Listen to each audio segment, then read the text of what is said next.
Try to take over.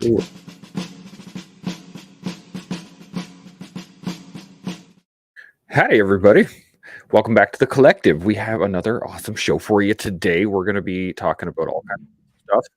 Our guest is running a bit late. He is just in the shower at the moment. Wow. Hey, you're a little broken up from your standoff distance on your microphone. Do I need to be a little more sultry? All I'm saying is that you're breaking up a bit. I'm breaking up. Okay. I'll try to manage that. Check. There we go. Let me know if it keeps getting worse or anything like that. Right. Before we go any further, though, I do want to remind everybody that we need to like and subscribe and hit the notification bell. That way you can stay in touch with us all the time.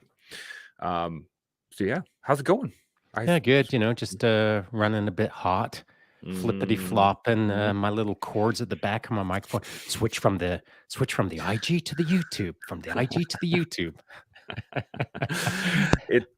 I feel the same way. Oh, I just had a little weird click. You know what it might be? It's static.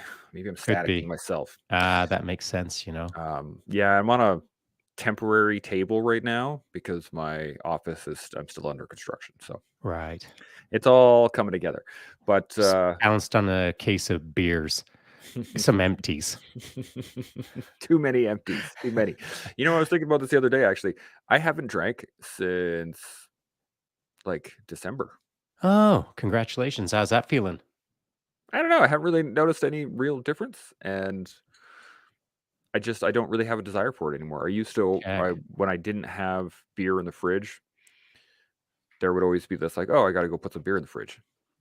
Oh, yeah, right. We talked about that. Yeah. But I don't even really, like, not coming up in my head. I look in the fridge and I don't even notice that there's no beer in there anymore. So, right. Man, I don't know. Do you know who does notice that there's no beer in the fridge? Your freaking bank account. That's for sure. And your brain. And your liver. And everything else. And your kids. Actually, I was thinking about this the other day too. It's been over 10 years since I've smoked as well. And it hadn't even come up in my head that this was happening. I was just randomly, I saw somebody with a cigarette as they were driving along in their hand on their steering wheel as they passed me. And I was like, when was the last time I smoked? And I was like, well, I'm doing the math. And it was like 10 plus years. Mm-hmm. So, and it looks like we got Ace here. He is. Boom. What's up? Coming in, boys. You sound good, man. Coming in hot, looking good. Nice. Oh, got I just came from getting sweat on by a bunch of heavyweights. Nice. And getting my ass kicked. Yeah, coming in and all Chance hair. Is like, oh, can you get here for like half an hour earlier? I'm like, I'm literally covered in another man's fluids. Fantastic. Congratulations. You're the winner. Yeah. I think that's a solid win for the day. Well, Sean, are we live or what are we doing right now? We're live right now. Good to go, man. Yeah. Okay, I'll ask you later then. No, you can. Go ahead. This is how we do things. Unless it's like super like weird. Ask away. It's very specific and it's specific to your personal life. I'll ask you later. Sure. No, hit me. It's good. Okay, I have you in full screen. Sounds coming in. Yeah, blue Yetis. Yeah. It's good. We're good. Yeah. Okay, awesome. What's your question for Sean? When was it you left the hill? That's a great question, and it's one that I usually duck, dodge, and dive. Exactly. It was into past the mid-90s. Okay, awesome. Yeah. Do you know a few people from up there? I've crossed paths with a few, but we don't need to get into those specifics. Yeah, man. Absolutely. So, well, let's just jump into a general topic. Unless you guys got some thoughts or questions that you want to talk about, anything that's on your mind. Good to go. I mean, Ace, we haven't met. I'm sure I'll get to know you over the next 56 minutes. Oh dear. So, what do you got? Go ahead, Chance. Okay, let's dive into it then. The thought I had today, we actually were talking about this yesterday when Sean and I were talking about being, life back when we were 11, and what that was all like, and growing up in rural Alberta and all those things. But the question we asked afterwards was, who are the heroes that formed you? Who are the people growing up that you were watching on TV or in movies or around you, or the people that formed your vision of a person, of like of a man, of who you want to be? Sure. So I think like a lot of, like I grew up in rural Saskatchewan. It was 35 to 40,000 people worth of drink, play with women, and play cards. And I think like a lot of young lads, my hero was my grandfather. Right. So it was actually the guy that I know as my grandfather was a man named, they called him Mac, right? His name is Malcolm. And he was an old cowboy. And he rode a horse. He could make a fine Yorkshire pudding. He could two-step. Oh, that right there, that's a home run.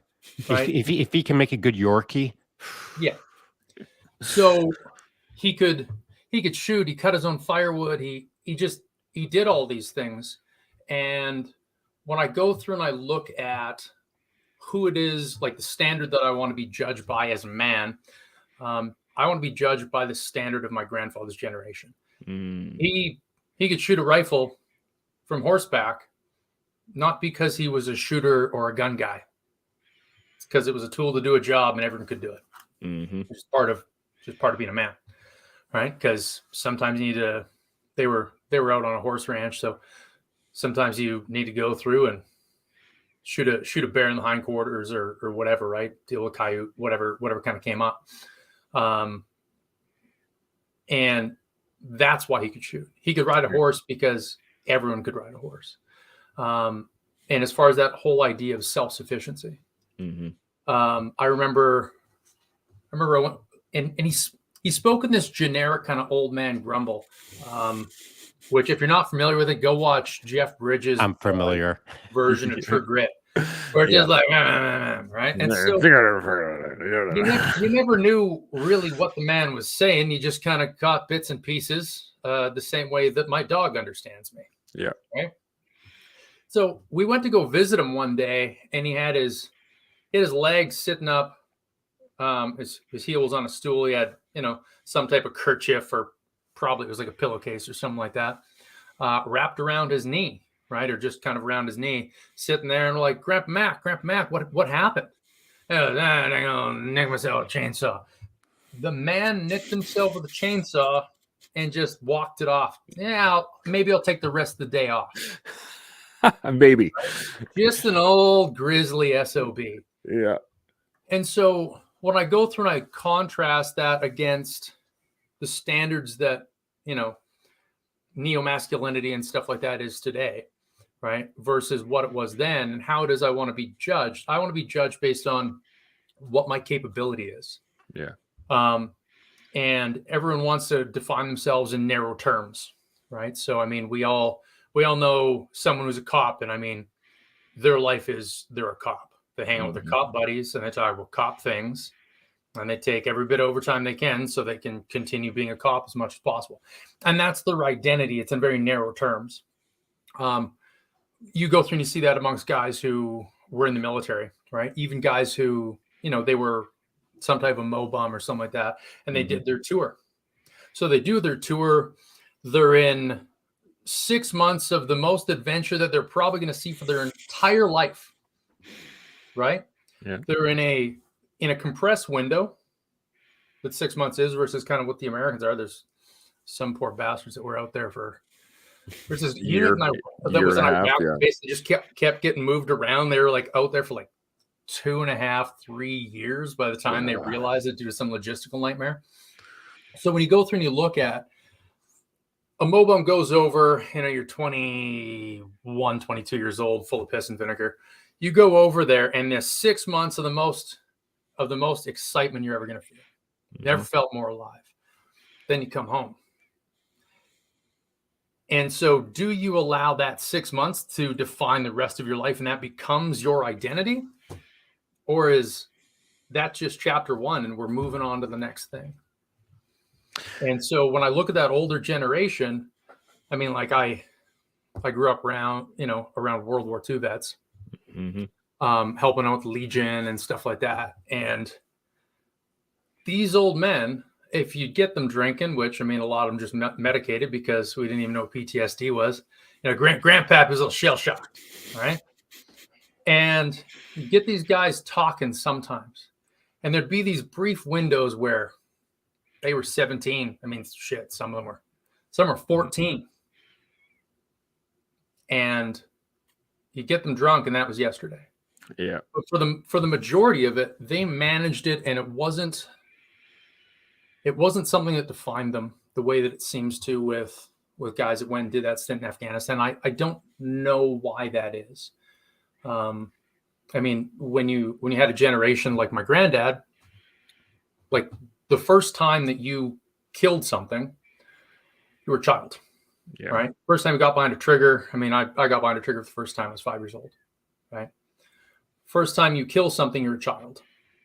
And whether that's you're shooting it, or especially if you grew up on a farm, and okay, you're 7 years old, you're a man, we're going to slaughter that goat. Yep. And so, you go over and there's this whole thing that goes on, and you go up to the goat, you draw a line from opposite eye to opposite eye, hit that dot, and you know where you're going to do it. But before that, you have to chase this thing down. You got to wrestle it to the ground. You have to tie it up, and you wind up hearing the wails and the bleeding. And then it stops, and this thing knows what's going to happen. It just has accepted that. You draw that line, and the pressure on you is to at least make it quick and painless. So you do that, and you go through and you fire it through and pull it out, and blood shoots all up your arm. You wind up with it on the back of your elbow. Well, when you're from a generation where that's 7 years old, versus someone that grew up at 7 years old, they were playing Mike Tyson's Punch-Out. Yeah. It's just different. It is. And so I wonder, and I'm interested in your guys' feedback, is do you wind up having the fact that this 6 months is just so heavily punctuated compared to the rest of your life versus that other generation where it's like the tenacity of the Canadian soldier in World War II was one of the things that German generals just were blown away by. Right, we were seen as the shock troops of the Commonwealth. I think a lot of that has to do with you grow up shooting, killing animals, trapping, and it's just the way that it is. You catch a weasel in the trap, and you're like, okay, well, I guess we're gonna do this, right? The pioneer lifestyle. Yeah, it's I grew up southern Alberta too, and Shaun grew up in northwestern Alberta, I guess, in the mountains. Shaun, what about you? What do you think? What are your thoughts on that?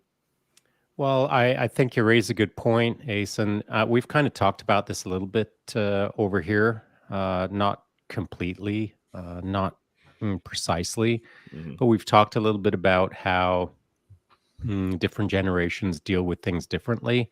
And my generation, because I turned 60 this year, I was raised up in Grand Cache out in the boonies, and it was no easy lifestyle. And I've done my fair share of hunting as a kid, and that's just what I knew. That was normal to me. And so, to your point, who were the heroes that formed you, and who were the men that you were surrounded with? Back when at my age as a young kid, no one knew what a man was. It just wasn't openly discussed. You couldn't flick to the Encyclopedia Britannica and look up the term man and it being correctly defined. I don't even think it's well defined nowadays. I think we're all just trying to figure it out as we grow up. And I think to this point, the heroes that formed you, who are today's heroes versus who were my heroes. And so my heroes when I was growing up as a kid were either on the big screen or they were right in front of me. But mostly it was the people right in front of me. So the big screen for me, it was John J. Rambo. I was just about to join the military, and John Jay showed up just prior to that, and I was like, dude, that's me. So that was a hero. And it was less about his guy. it was it was less about his haircut, and it was, less about whatever, and it was more about his attitude. No nonsense, take care of business, don't talk too much, just kick ass. Mhm. And so, there's many things that I could draw as talking points about John J. Rambo and how it kind of suits my nature. But on the big screen, it was that dude. But that was just a guy. Mostly it was the real men standing in front of me that weren't defining what a man was. They were just doing actions. They were just doing things. And those things look like this: on a horse, shooting off a horse, fishing off a horse. All things horses, all things hunting, all things tracking, all things cold baked beans out in the middle of the winter, all things tough. So all the men that I knew, though they weren't trying to teach me how to be a man, they were just doing men things. And that's what heroes were to me at that point. It was guys, and there weren't that many of them, by the way, but it was just certain men that were living what I considered to be maximum effort, adventurous lifestyles that just happened to be their life. It wasn't created for the poster. It wasn't created for the tourist. It wasn't created for their neighbor. They just did them. And them was tough. And tough was exciting to me. And so the heroes that helped form me as a young man were just everyday men who didn't even know that they were shaping me. And they weren't like mega shaping me. I cherry pick this. Wow, that guy's hard as a coffin nail. Mhm. I wonder what he's all about. Man, that guy just got kicked in the head by a horse, stood up, and then kicked the crap out of the horse. Wow, that was a thing. And so every month, every year as I grew up, Thor wasn't my hero. Iron Man wasn't my hero. Doctor Strange wasn't my hero. Real people were my heroes. Yeah, that's a great point. And to your thought, Ace, the thing that I think separates this generation of veterans from previous generation of veterans was the concept of going home. And I put some thought into this for quite a bit. Was that, you liken it to the adventure of, I'm going to go off on an adventure and I'm going to come back, and there's that concept of I'm going and then I'm coming back. And a lot of the World War II vets was I'm going. Period. There was no thought to coming back. There was no, 2, 3 years, 4 or 5 years. There was always talk of, we'll be home by Christmas, boys, right? But it was higher leadership trying to keep morale up. But I don't think there was any thought for the soldiers on the ground that, yeah, we'll be back in 6 months or 8 months or 10 months, or there was no date time stamp where you were like, okay, I'm going to be back by then, which changes the outlook on the experience as a whole. Because for the tour that I went on, I had a date in my head. This is when I'm going home. And then when my tour got extended, that threw me for a loop. Like I didn't know how to process that.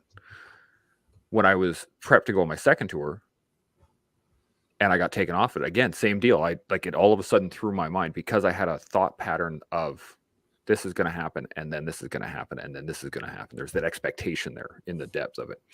And people like my granddad's same style of person as your granddad. He was an old rancher. He grew up on the ranch with nothing. And same style of person that you grew up with, Shaun, is that they didn't talk much, right? They just got the job done. You needed a friend, you rode over to his ranch and you're like, hey, I need some help. And then you would ride back mostly silent all the way back, right? Those are the type of people that are they're there to work. All the extra stuff is extra stuff. You don't need any of that. And when you stop at the Legion... Okay, I'd like to throw something in. Yeah, based on that. And maybe this is to Ace's, not question or point, but it's kind of the general theme, perhaps. So here's where I see a huge difference. And by huge, I mean it's not like a chasm, but to me, it's readily visible. The World War II veteran grew up hard, went over and did hard, and came back and continued being hard. Yeah. Because that's just the generation. It was a hard generation. And this is not being specific about Afghanistan veterans. It's not, it's more about a modern veteran, we'll call it. Mm-hmm. The person who goes over to Afghanistan maybe just got out of high school. Silver spoon, never faced adversity, etc. Now they're over there for 6 months. They've never even put their foot on sand. Sand is a big deal. And so it's such not an overwhelming experience, but it's such an intense experience because it's so different than high school. They do that thing and then they come back to Canada, and it's you're not required to be hard generation. You can come back and pull the plug with only 3 years in the military and then be kind of looked after. Whereas the old veterans from World War II, they weren't really being looked after. They just got back straight into the workforce, and then they're banging on angle iron or whatever. And so it was a different expectation. It was a different outcome. It was a different expectation again once you came back into Canada, and you were expected back then to just shrug your shoulders and get back to work. But that is not the expectation of the modern soldier. And so I see it as a definite difference generationally. Do you think the connectivity that, so you go through and you look at cell phones, smartphones, right? The opportunity to be constantly in touch, right? Like we can all be in touch and be, 10 meters from each other or 10,000 miles. Mm-hmm. And we can have instant access. And if someone grows up with that, and then, you're used to that, and suddenly you go over, and not only it's the first time in the sandbox, but it's the worst Wi-Fi ever. Right? And you're just like, it's the worst Wi-Fi ever. Right? The food is terrible. Right? Yeah. I don't want to eat the foot bread. Right? Mm-hmm. I don't want to eat, the rat packs or whatever. Yeah. And so how much of it is just that sudden change? Because you talk about like growing up eating a cold can of beans. Mm-hmm. And my if I could start a fire in the middle of winter in the mountains of Grand Cache, yeah, for sure. Right. And so you go, and it's like you look at that older generation, they were eating cold beans. And that was their ration when they got over there, and they ate cold beans at home. And so when someone goes and has, a fairly reasonable diet, or at least access to McDonald's, and they go to they have access to their friends and family, and then they don't. And that could be for a variety of reasons, whether it's security issues or just worst Wi-Fi ever. Mm-hmm. And then, there's also that in that 6 months, or in Chance's case, you said your first tour was extended, out to 9? Just under 9. It was 8 months. 8 months, just something like that. 8 months, 3 days. And then so you go through and you kind of combine that. You did a 6-month workup? It was in total in the field. We were probably out 8 months or so. So your workup before you went over? Yeah, it was like 8 months worth of workup, and then it was and then the tour itself was about 8 months. Yeah. So you go through and you look at, there's essentially this like 1.5 year gap where you left and you come back and everyone's changed. Especially if you look at like right after high school, right? Like there's some pretty pivotal times there as far as where people are changing their personalities, right? How many guys, they go over there, right? It's not only men that have changed, but women, right? So it's like how many guys went over and they were fixing to be married, or they were married or whatever, and they come back and it's realize, well, she's got a kid and it's definitely not mine. You know what I mean? Probably not. Yeah. Right. And so you wind up going through and like looking at those things. The world didn't pause. Yeah. While you did your thing for 1.5 years. And so, there's a potential for that. There's coming back and dealing with a different set of expectations culturally here. The guy who I started the company with, when he came back started Delta 2 Alpha with, when he came back, the thing that he found the hardest to deal with was people's concept of time. Mm-hmm. He said if we had to be at Nathan Smith, or we had to be in Nakane, and it was like at this time, we were there at that time. Yeah. Right. If I said if we committed to showing up here and we didn't, there's a problem. There would be consequences. And so everyone was accountable to that. He said he came back, and it's the fact that they'd have plans with somebody, a week out, and 20 minutes before the person flake out.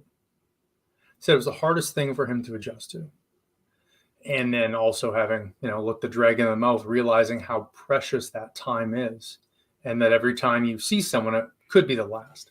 Mm-hmm. He said that that just like how flippantly people would waste someone else's time, just not show up. He said that was one of the hardest things for him to adjust to. Timings are a challenging thing. It's hard to value time if you've never truly valued time. Yeah, it really is. And timings, like it, at least in my experience, the going from timings meaning life or death to timings meaning I'm going to be late. It's a psychological barrier now. Like it drives me. It's very difficult to be late, but over time, and I think I just had the thought while you were talking, Ace, was the fact that there wasn't a pause when we were overseas, right? There was no pause. The world kept going. For us, time paused because we were off doing whatever, and then we came back expecting things to kind of be the same. And I was thinking about this, perhaps the World War II veterans, the people that we look up to, the world did pause, right? Like there was the home front. People were rationing. People were writing letters, like there was the entire, everybody that was involved, every country that was involved was affected all the way back to the citizen at home who wasn't fighting. In some way, there was an effect. Whereas I think in Afghanistan, even not just Afghanistan, but a modern veteran, like you were saying, because I know guys from Bosnia and Serbia and even Cyprus and all kinds of places. Rwanda, right? Rwanda, sure. But in those places, when the guys went off, the world never changed here. The world never stopped. Rarely did people even know that we left. And then, so I think that is where a lot of the divide comes from, especially for the modern veteran versus the old veteran. And I think it plays into who we look at as men, because when I grew up looking at my granddads, both my granddads, one was a rancher, the other guy served, he was a combat engineer overseas. Both of them were affected. Like production on the ranch was ramped up, right? They tried to have more cattle because was needed for the war effort. My other granddad went overseas. Those are the people I looked up to because the work was in front of them, and they were like, "Roger that, let's get to it." Yeah, but you know what's super dangerous though on this subject is victim mentality. So World War II, everyone's got the combined effort. There's a national sacrifice. Mm-hmm. Everyone's working super hard back home and everyone's working super hard overseas. So it's a national sacrifice. But then a modern war that maybe some Canadians don't even know is in existence. There's people going overseas and doing work on behalf of the country, on behalf of the population, the citizenry, whereas the citizenry is just keeping on like every day's New Year's Eve. Mm-hmm. And so you're over there working hard. You come back, you think, yeah, well, you don't understand. You don't even know what it's like to stand on sand. It's a bit of a victim mentality because that's why you're there. That's why you're there to serve. You're there so that the person who has never stood on sand doesn't have to stand on sand. And so just because they've never stood on sand and they quote unquote don't get you, they're just good people trying to do the best for their normal family life, and they shouldn't have to feel like they're a loser, quote unquote, because they never stood on sand. But there's veterans that come back and treat it as such. Now, I'm not saying a lot, but there are some. And it's the some that start chirping about, You'll never know. You don't even understand. You can't even spell sacrifice. It's a victim mentality. Because before you went over and stood on the sand, that wasn't an ambush. You got to remember why you signed up, why you went over there, why you came back. And it wasn't to whine. It was to serve. Couldn't agree more. That's awesome. Any thoughts on that, Ace? You got any more? Do you want to move on to? Well, I mean, to the point, we have there winds up just being a different. The people that went over and came back, they were different species at that point, right? That's just like people are the haves and the have-nots, but there's you're just different, right? Yeah. Like, so for me, when I go out to Toronto as an example, I have to, like, I grew up in a rural way. I work with my hands for a living, and I see the world as a very simple place. And going through and trying to relate to somebody who's, very metropolitan, I have to make a real effort. I mean, it's part of my skill set, but I have to go through and craft who I am because there is a lot less shared experience, right? So we as friends are going to discuss about what we have in common. Now, that could be that Chance and I get covered in each other's sweat Mondays, Thursdays, and Sundays at Open Mat, right? It could be the two of you discussing, beard grooming products. We go through and we have these shared experiences. And if we don't have that commonality, it's difficult to relate. Yeah. And so I definitely see that there can be a divide.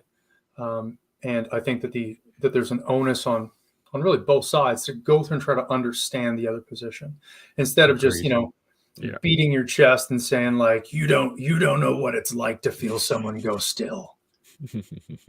Yeah. Well, yeah, agreed. I mean, the truth is like the truth of it is not even a lot of people that were over there did. Yeah. Correct. Right? And by the way, what?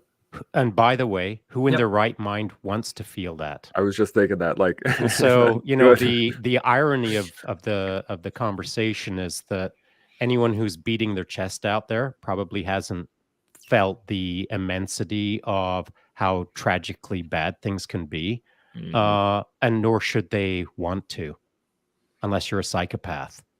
and so it's who wants to experience that?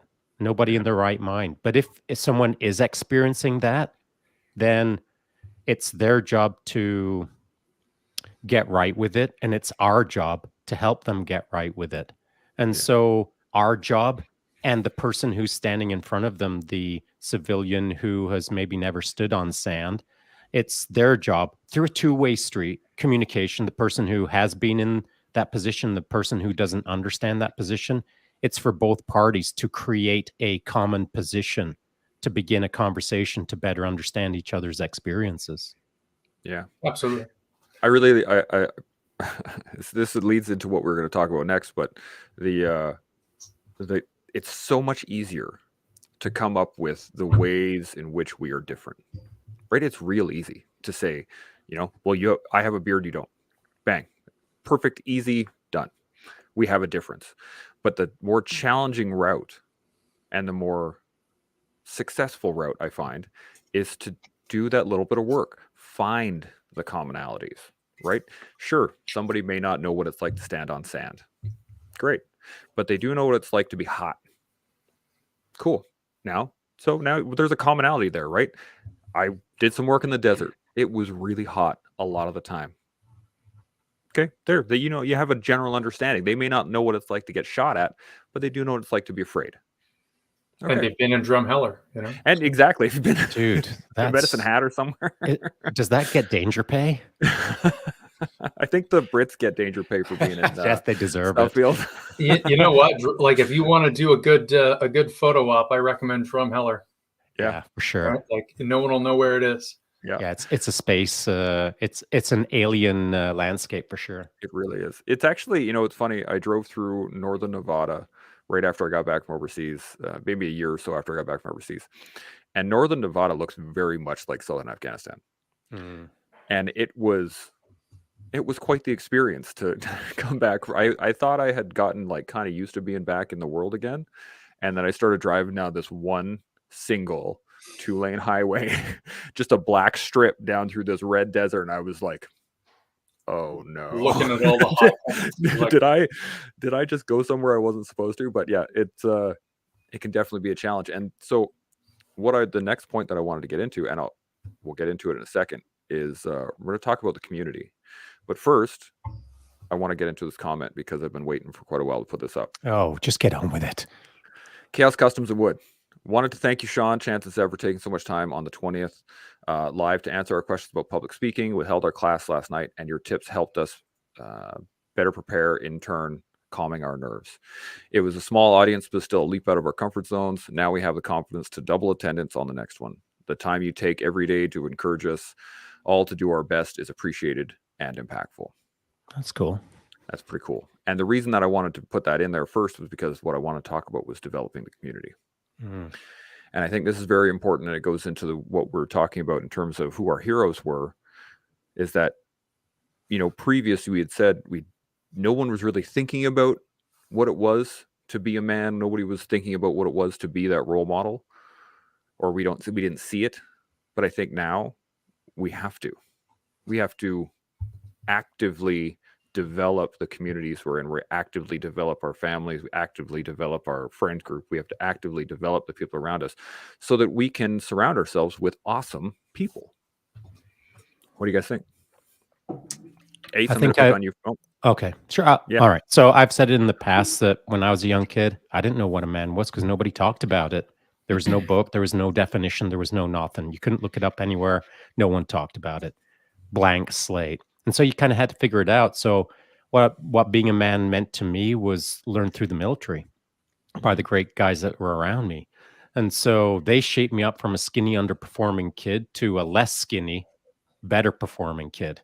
And I'm thankful for all of those great men that were around me. But again, as I look back on what it meant to be a man back then, and maybe what it still means to be a man now, it was less about the guy, and it was more about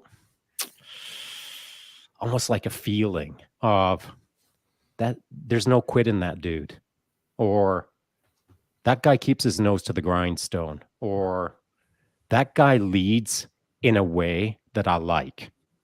Just random sort of, not quite nebulous, but big conceptual constructs of thematically, this is what it means to be a man. But again, none of us ever talked about it. We just kind of did it.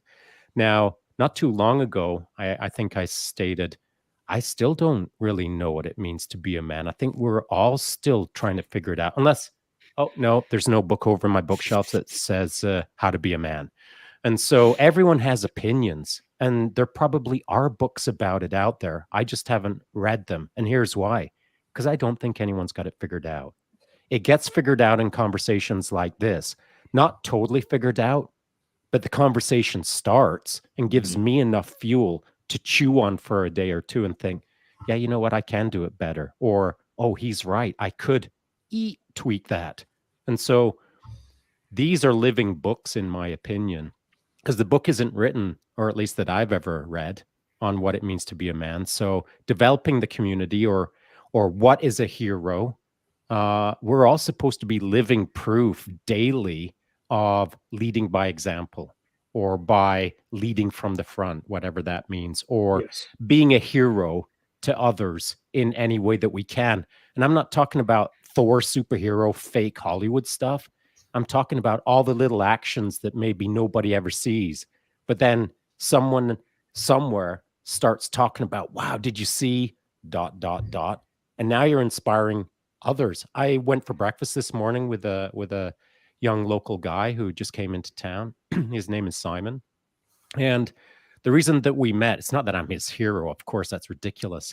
But he knows me through social media. He knows what my background is. He wanted to get together to have breakfast, to talk through a few things. We talked through a few things, and it was great. But as I sat there, my job as I saw it was not just to tell stories. It was to inspire him, to draw more out of him. for him to want more for himself through me somehow encouraging him to want more. And so developing the community, we should be doing it every day, but it shouldn't be a chore. It should be who you are. And if you're not that yet, figure out a way to become that so that you can authentically develop your community around you. Man, all that hours of training for my hero poses that are just like thrown. They didn't go to waste. I mean, look at the size of your biceps, man. Right? They are super tiny. Ace, you got any thoughts? Developing the community? So, I mean, there has been a lot that's been written on it. There's, you get into the Jungian archetypes of the warrior, the king, the magician, and the lover. There's a book by that name. Those characters are probably rearranged, where it gets in and discusses the Jungian archetypes and what it looks like to be completely, to reach self-actualization and not, and what it looks like when somebody's developmentally stunted, right? So that, that somebody with that king type of archetype that becomes not self-actualized, that hasn't reached that maturing process, they wind up becoming that dickhead boss, right? You wind up seeing the warrior archetype that isn't actualized properly, that doesn't understand the responsibility that comes with this, and they wind up becoming some type of bully. So that could be the brovet, could be a crime boss, could be just somebody that wants to throw their weight around in whatever capacity that is. The guy that's the lover, that it's not self-actualized. And if there's one thing he can't manage to do, it's keep a specker in his pants, right? And so affects his relationships and his ability to have some type of meaningful relationship. When we go through and we look at the example of that previous generation, like my granddad, just because we've been on the topic, I mean, he loved one woman, right? That was his life, right? And so for 50 years or more, right, there's that commitment. And so there was that, the magician archetype, right? That we've all met that guy. We all know that guy somewhere around us who's always got a scam going. He's always got some kind of racket. And whether, like, I've met a couple guys who, for very long periods of time, they managed to not work and collect some type of pogey or welfare benefit. And what they would do is they would buy and sell things on Kijiji, because they're like, well, like, I can buy and sell 4 cars a year before I got to claim that on taxes. So they sure did it, right? And they would, they're the guys that are on Kijiji and they're looking, some pops up for free and your phone rings 15 seconds later. That's that guy. They're always trying to work that scam versus going through and taking that and applying it to a way that's better. So I think it's worthwhile going through and being aware of some of that stuff, because there has been a lot that's been worked on, and you can kind of go through and be like, oh, like there is negative sides about my personality that's highlighted here, right? I mean, we've all known that guy sometimes because that guy was us that wound up getting led around by his dick. And for a lot of young guys, that winds up being their downfall, because they're doing stuff to impress women, and they're getting that fight at the bar, they're doing whatever where they don't need to, right? They're instead of going through and putting that down payment on a house or on a rental property, they need to go through and spend that extra $60,000 on a sports car. Yeah. Right. And so it's like you go through and you start looking at just being able to dial in and focus on what you need to, I think is important. As far as leading from the front, I couldn't agree more. But I guess we kind of need to know what that looks like. And to your point, there is a certain amount, I think, of faking it till you make it that goes on. And I don't mean that in a way that it's kind of insincere and blustering and, guys talking about, if you're talking about being an alpha online, you're not. It's just like the girl wearing the tiara or the rhinestone princess t-shirt, right? If your t-shirt has to say sexy, you're probably not. If you're walking around talking about being an alpha, you're probably not. Right? Yeah. Ironically, the least alpha male thing is talking about being an alpha male. True. True. Yep. And I mean, when you go through and you start looking into social sexual hierarchies, a lot of that has been discussed by Box Day, right? The alpha male personality type requires that you want to be in charge and actually be over somebody. Yeah. Right? You want to go through and impose your will if you have to, but you need people to follow you. And at a certain point, you need to come to a realization that a lot of these personality types, these personality, or these components of your personality are that you may think are strengths or weaknesses. If I have a fragile ego and, I fancy myself being the toughest guy in the room. You are. I have the toughest haircut, right? Like this thing. That's where I was going I'll with send that. you the video of me taking off a balaclava, and this shit just popped right back up. Boing! Yeah. Yeah, I got in these like ninja neck gaiters, and I was like demoing it, and every single comment on the video is, I kid you not, is about how my hair is resilient. Dude, I can't even stop looking at it. It's got this little bounce every time you move your head too. It's like ding. I'm only teasing. Yeah.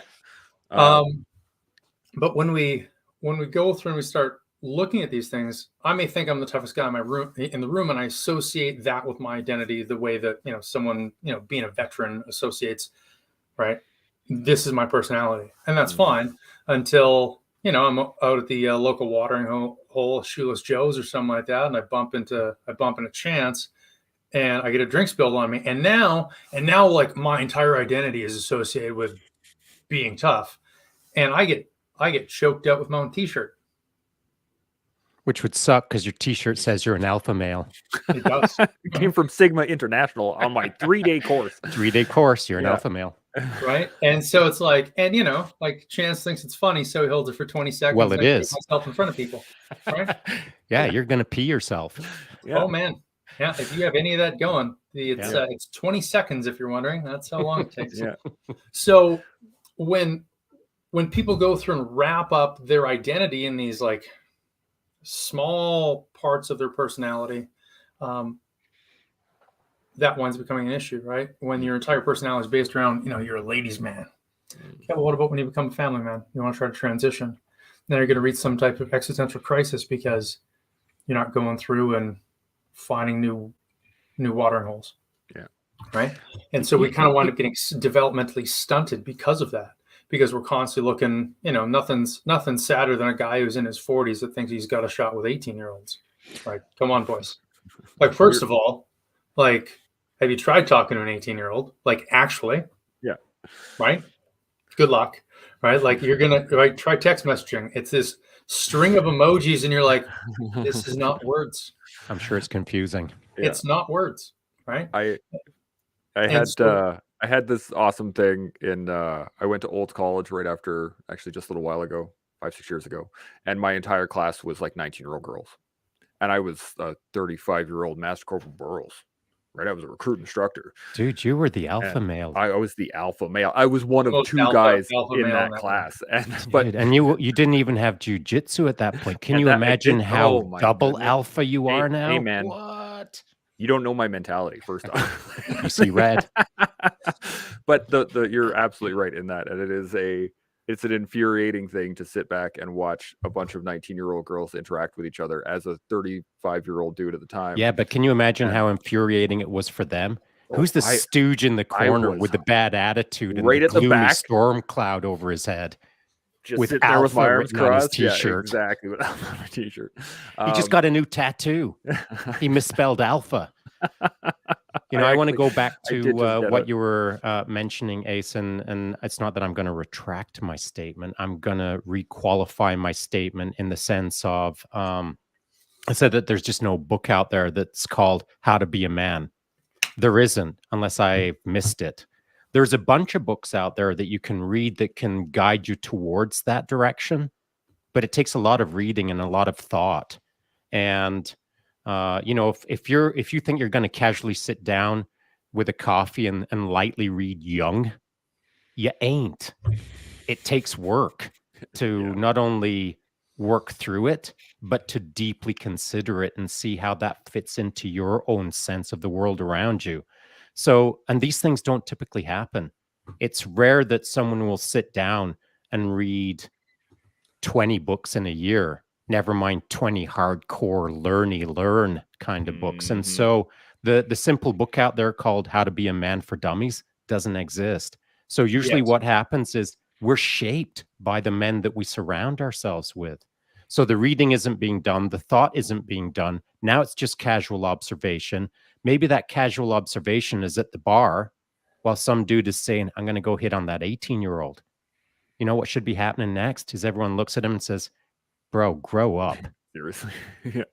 And so that's developing the community, in my opinion, is in the real time shaping it when someone pulls the bucket head move of saying, I'm a 40-year-old man about to hit on that 18-year-old.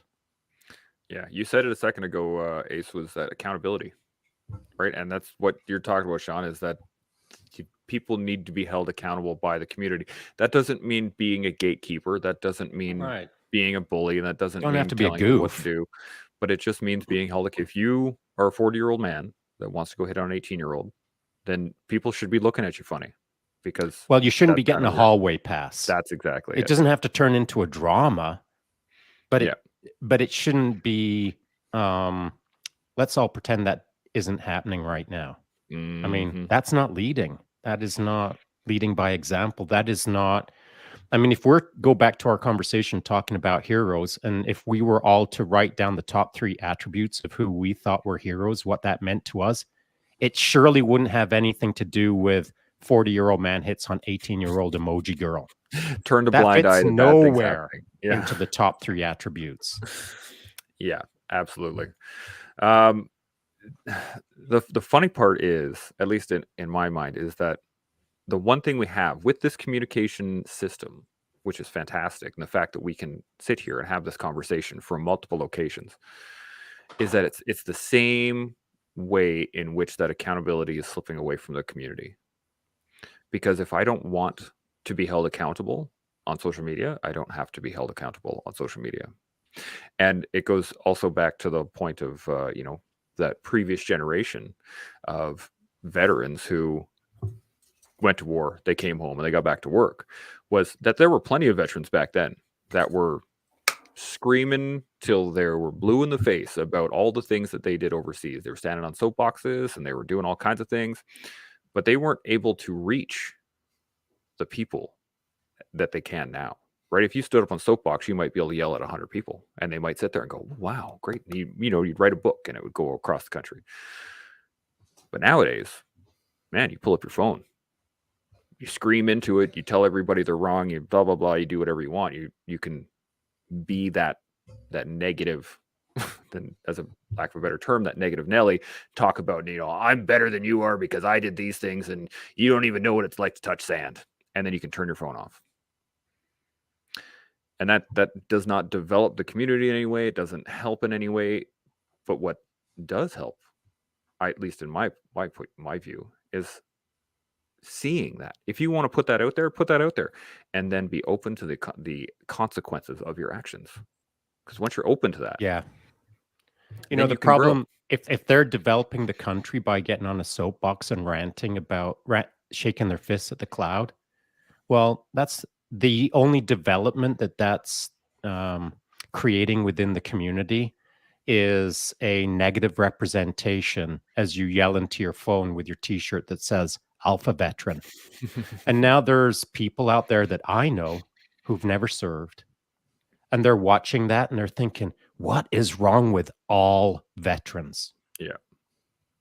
That's a good point. Ace, you got thoughts? I think that there's a good buddy of mine. His name's Dan, and we have an arrangement in which we refer to each other as accountability partners, and that kind of extends to everything, right? So there's a certain amount of like, hey, I done something good, and I need to be able to tell someone about it and get that kind of like, I need to be able to brag about this and get this kind of like, yeah, good boy, and to be able to go through and have somebody that you can brag to publicly about, hey, I just got another rental property. Hey, right, this girl is hitting on me, and I didn't cheat on my wife this time, or whatever that is, that aspect about your personality. You know what? I was out of this thing. Like booze has ruined a lot of good men. Right. And so you go through and you look at it, it's like, oh, I was in this situation and someone offered me a beer, and I said I had to work the next day, or I was driving home or whatever. Right. And so having somebody, a confidant that you can brag to about like stuff that seems silly. Right. And that person wants the best for you, and you can do the same back and forth without having to put it on the gram. Mm-hmm. Because there's a certain amount of faking it until you make it that needs to go on, right? So I'm a huge believer in the strength of routine. My day starts out where I give the first couple hours to myself. Mm-hmm. The career that I have right now, I work shift work, and I'm starting work at 5:30. So I might be getting up at 3 in the morning, 2:30 in the morning, so I can give those couple hours to myself where I go through and I get my workout in. Now, me doing my workout might just be I'm tossing a kettlebell around and in between sets as I'm making my lunch. Mm-hmm. Right? It can be going through and I want to do a language prep, whether it's Spanish or Pashtun or Croatian or whatever. Right? I want to get better at my Yiddish. Right? So that when it comes up, I can call someone a mashugana. And so when we have those things and we start laying out those routines, it's good to be able to brag to somebody and have and like I said, I refer to it as an accountability partner. And it's an arrangement that I have. A lot of people you see they're putting that stuff on the gram. So it's like, but when you go through and put it on social media, you start doing this like, okay, well, it looks very contrived. And it's a lot of times men that are just looking for other men to simp on them and give them this attaboy, realistically, right? Like, hey, man, that's great. You made your bed, right? Like, oh, here's a picture of my watch at like 4:30. Been up for 2 hours already, Jocko. Put it away. Okay.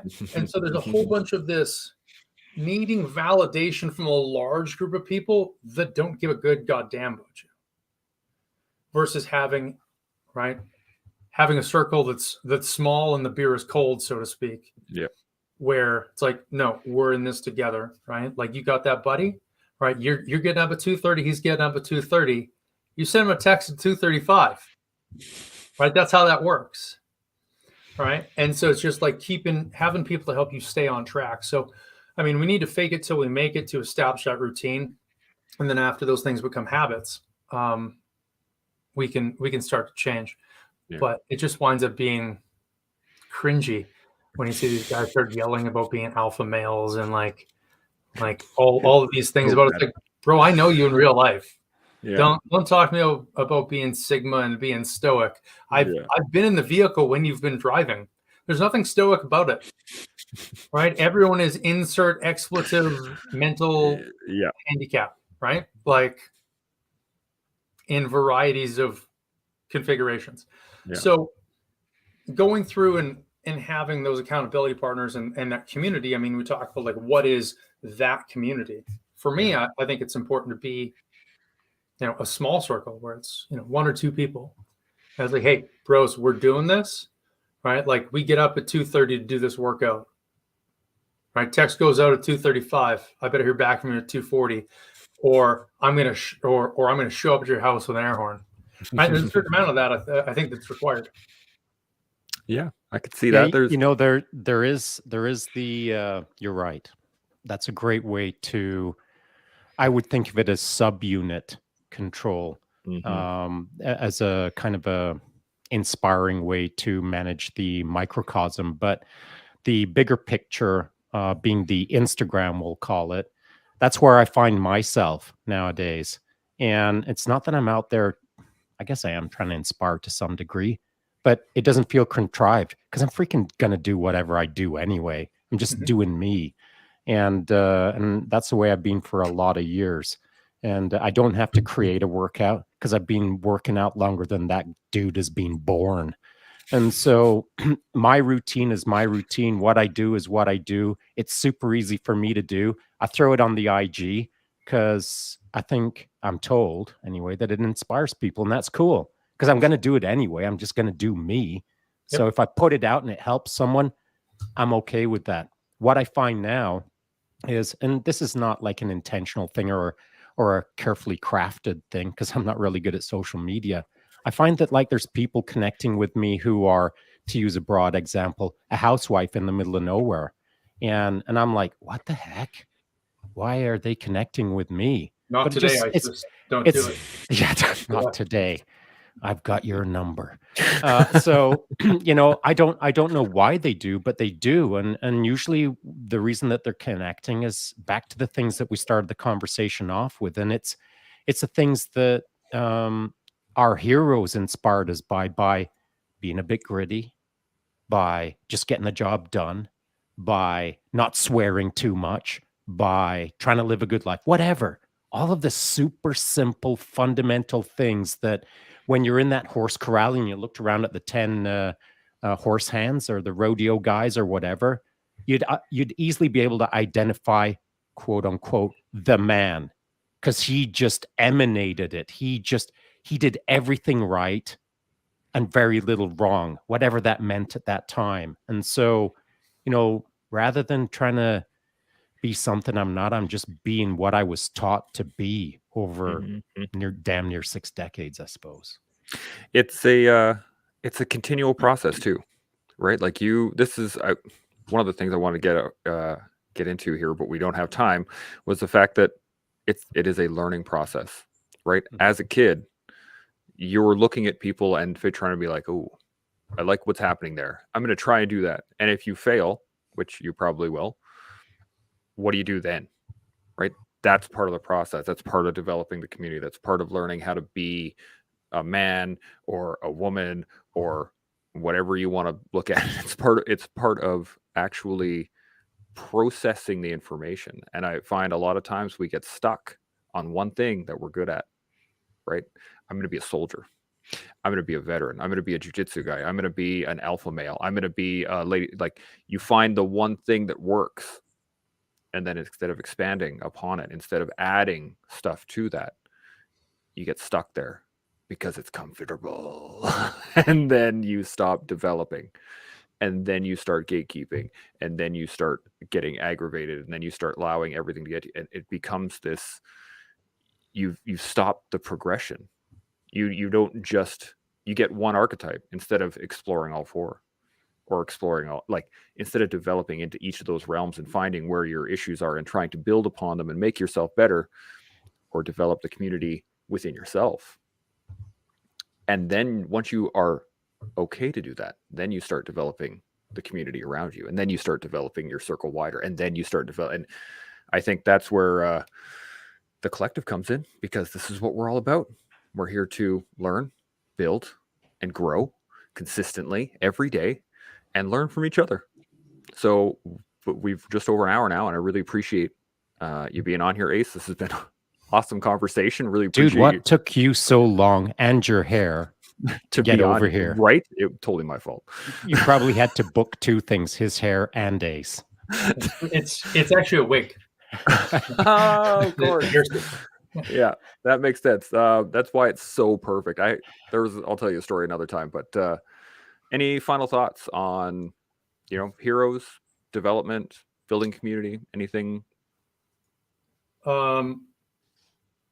There's from Proverbs, there's one that says, "I'll go, send me." And I think that really defines, in my mind, a lot of what a man is, right? It's not a matter of needing to be the best. Obviously, you don't want to be terrible at it, but not being afraid to be the worst, right? I recently was in an interview for something I got coming up, and I was asked about, do you know how to do this? Have you ever done that? I said, I'll learn. Right. And so there's so many opportunities that just come from your willingness to go in a situation, not know anything and adapt, right? I'll go, send me. And I think that really sums up that man mentality, right? That we talk about of that older generation, right? Like, well, family's got to eat. I'll That's go, it. send me, Yep. right? And depending on what that looks like, right? Whether it's some type of situation back then or some type of situation where the grid goes down and I'm out there with a, essentially a pitchfork that I've modified trying to go through and hunt a bear, right? Or, haven't bathed myself in long enough that I can, get close enough to a deer, I can drop down on it as it's walking through and literally just. Oh, dude, give me a call. I want to do that. We can get our John J. Rambo on, There falling you out go. of tree branches and stabbing things all day long. That would be amazing. But so I think that that's really the mentality that we need to look at is I'll go, send me.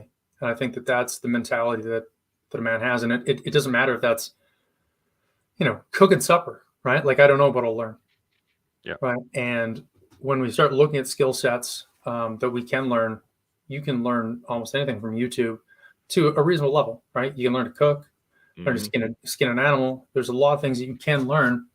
And just that willingness to start a new task and be terrible at it at first. I got a message from a guy today who is 74 years old. And one of the things that I do a lot of with my business is throwing knives. A huge amount of what we do is throwing knives, throwing spikes, all that. And he's like, I'm 74 years old. I served in the United States Marine Corps. I went to SEER school, all that. I want to learn how to throw knives. Like I did it a little bit, but like, I want to get good at it. 74, this guy's still trying to learn. Mm-hmm. Right. And so to me, it just comes down to that mentality, 74 years old and still willing to be terrible at something at the start. I love it. Send me. I just love it. Shaun, any final thoughts? No, that's a nice wrap up by Ace. Thanks for doing that. And, I don't have anything. Listen, we don't have time to add anything. And that is my point is that once again, we barely scratched the surface. I mean, we kind of hop, skipped, and jumped from what a hero means to us to, the next topic at hand. And we could have spent 4 days just discussing the archetypes and what it truly means to us and what we've learned and how we've evolved and how we can encourage others and blah, blah, blah, all of the stuff that would be a several day long conversation. So as always, I consider these kind of conversations to be the entry point into a deeper discussion that we haven't had yet. And we'll have it in the future. That's the thing. Yeah, Ace and his hair needs to conclude this conversation. Just straighten it. I'll make sure to make sure we'll have 2 camera angles for you next time. So we'll have the hair angle. The hair cam. The hair cam, exactly. All right. Well, we'll have to end this conversation for now. We'll carry on tomorrow with another conversation, which is all about jiu-jitsu. So if you are into jiu-jitsu at all or have never even heard of it, tune in, watch, learn, build, and grow with us here on The Collective. Talk to y'all tomorrow. Jimo.